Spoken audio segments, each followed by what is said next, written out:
If you've been keeping up with Star Wars news over the last week or so, you are aware that there is a lot of news out there about The Mandalorian Season 4 and whether that will be a movie or a TV show. Let's break down exactly what it would mean for each situation.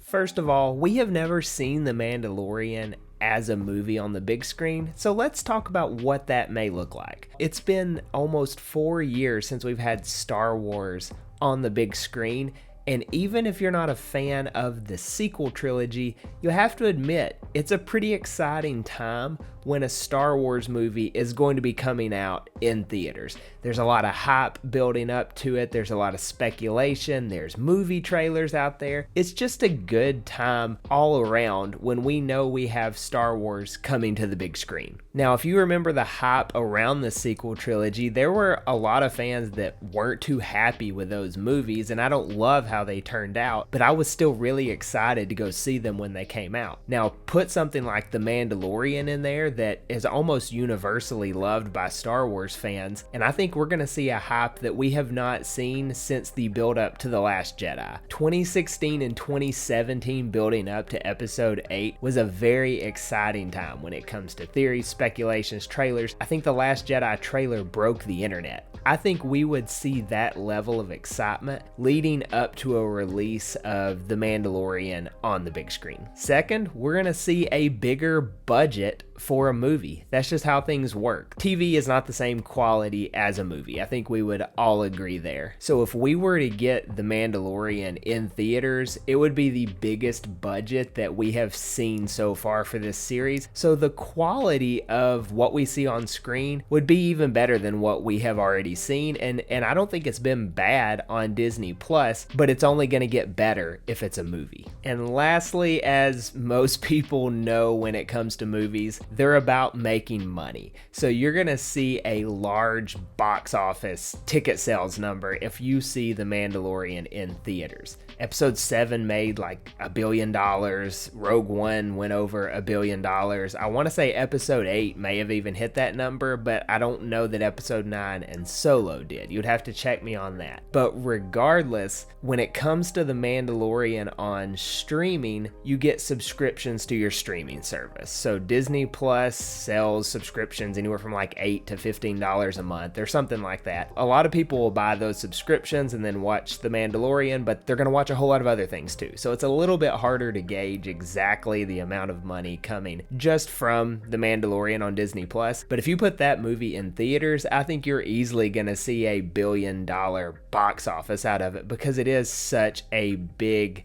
deal to a lot of Star Wars fans, but also fans that don't really care about the rest of Star Wars, just fans of The Mandalorian and Grogu. You're going to see a wide appeal for people to come watch this movie, and I think it could shatter box office expectations. Now, if that's a movie, that does mean we're going to miss some of the excitement that we get that comes from it being a Disney Plus streaming series, a typical TV show that goes by the episode. When we have The Mandalorian coming out on Disney Plus, we have it spread out over 6 to 8 weeks, depending on how they, lay the episodes out. So you get that excitement once a week for a few months. That's a lot of fun when every week you have a new episode of The Mandalorian to look forward to, especially with the new release dates on Disney Plus, where they release on Tuesday at 9 p.m. Eastern. That is awesome for people on this side of the country. Before, if you wanted to watch it as soon as it came out, you were staying up until 3 a.m., which is like a few hours before I wake up anyways, so that was not happening for me. But with these 9 p.m. release dates on a Tuesday, it makes Tuesday a pretty exciting day, and I think most people would agree that Tuesdays aren't that exciting otherwise. We also get those weekly cliffhangers. You'll turn off the episode and think, man, I can't wait to see what happens next week. If it's a movie, we are waiting 2-3 years to know what happens next. Now, there's pros and cons to that. You get a lot of build up either way, but I think it's fun having a Tuesday night going, oh, I can't wait to see what happens next Tuesday. So that's something we would lose lose if it goes to the big screen. I don't know if that's necessarily a con, but it is something to keep in mind. Now, if you make it a movie instead of a show, you don't lose all the predictions, reactions, things like that. All those still happen, but they just happen a lot further apart. So with the TV show, we get to come on and we get to make our predictions for what's going to happen next week. We get to react to what happens this week. So as a content creator, it's very fun having weekly television to talk about on YouTube. If it were a movie, obviously people would still be talking, but it's just spread out a lot more. It turns a lot more into 3 years of speculation versus each week making predictions, checking them, rinse, wash, repeat.